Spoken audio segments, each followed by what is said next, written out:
Oi, pessoal, boa noite. Então, primeiro eu queria falar assim que os oligopólios, eles nem sempre são indesejáveis, porque com eles as empresas acabam oferecendo produtos com uma qualidade melhor por um preço mais baixo e também acaba havendo a padronização de produtos.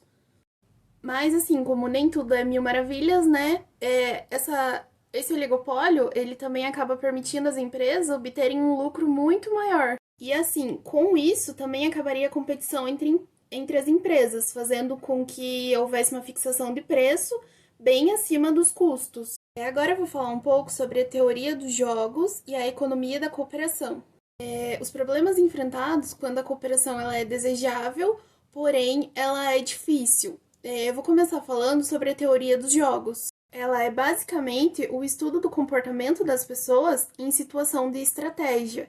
E assim, dentro desse contexto, tem a estratégia dominante, que ela acaba sendo a melhor estratégia para o jogador, indiferente da decisão dos outros participantes. Um jogo bem conhecido é o Dilema dos Prisioneiros. Basicamente relata uma situação em que dois homens são presos por porte ilegal de arma e a polícia desconfia que os dois tenham cometido um assalto ao banco juntos, mas eles não têm prova. Então a polícia oferece um acordo para eles.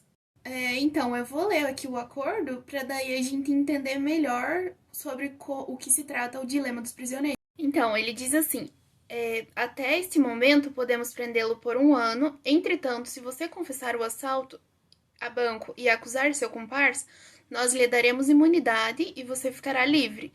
Seu cúmplice passará 20 anos na cadeia. Mas se vocês dois confessarem, poderemos economizar os custos do julgamento, de modo que vocês dois receberão uma pena intermediária de 8 anos. Nesse caso, a sentença deles depende da estratégia escolhida tanto por um quanto por outro. Então, o que a gente pode ver aqui é que a estratégia dominante deles é confessar, porque de qualquer forma vai diminuir a sentença deles. Agora, relacionando um pouco esse dilema com o oligopólio, a gente pode perceber que assim, os oligopolistas eles dependem tanto da sua própria produção quanto da produção do outro. Então, assim, o lucro deles acaba dependendo um do outro. Outro exemplo também relacionado com esse dilema é a corrida armamentista, considerando a decisão dos Estados Unidos e União Soviética entre construir novas armas ou desarmar-se. Ao mesmo tempo que para eles seria melhor viver livre das armas do outro, também eles querem ter um maior número de armas para ter maior influência em assuntos mundiais. Nesse caso, a estratégia dominante seria armar-se, mas leva a um resultado inferior do que é esperado.